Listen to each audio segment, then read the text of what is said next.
John Calvin, Epistolae, Episode 5.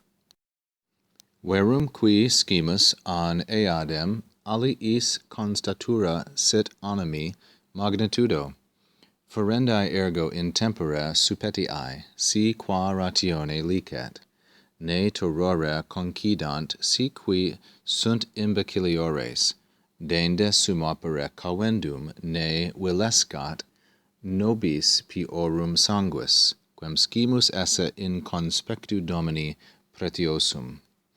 Adimus recens fuisse a principibus vestris percussum foedus cum rege nostro, in quo mentio quaedam injecta fuerit religionis, ne scilicet solita severitate post hoc plecterentur, quibus in religionis sensu vobiscum conveniret. In the previous episode, Calvin was discussing how the two men who had been burned at the stake showed a tremendous constancy of mind right up until the last, even though they were beset by the exquisita crudelitate impiorum. Now he says, but, here's the adversative, but how do we know? And qui here, one might be accustomed to seeing as a relative pronoun. It also can be used as an adverb, and thus it means how or in what way. But how do we know whether? This is how a double question is asked. Whether or not, really, is what on indicates. Whether the same constatura sit animi magnitudo, whether the same fortitude or greatness of soul, animi magnitudo, will be resident in the others, aliis. So eadem here, feminine singular nominative, modifying magnitudo, and constatura sit is from the verb consto.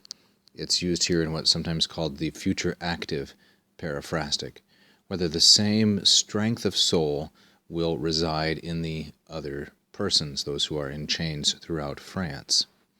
Therefore, he says, continuing with ergo, therefore, suppetiae ferendi, help or aid, must be provided, and of course sunt is implicit here.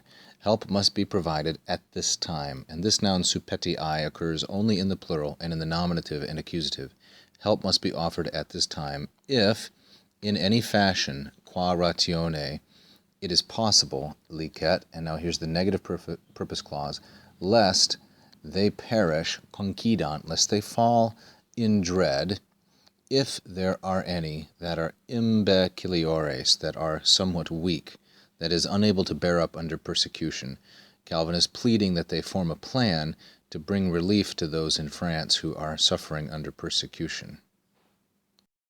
Next, he says, sum opera cavendum. Now, cavendum here is with est, cavendum est, it is a gerund. Then, the greatest care must be taken, or a great deal of caution must be exercised, another negative purpose clause, lest the blood of the righteous, sanguis piorum, become cheap, vilescat, to us, lest it become cheap or vile, literally worth a hair, vilis is the word for hair, lest it become as cheap to us as a single hair.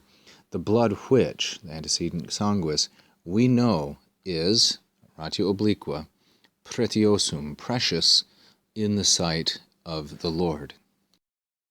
With this expression, Calvin is referencing Psalm 116, verse 15. We'll save the rest for the next episode, including this reference to our King, Francis I.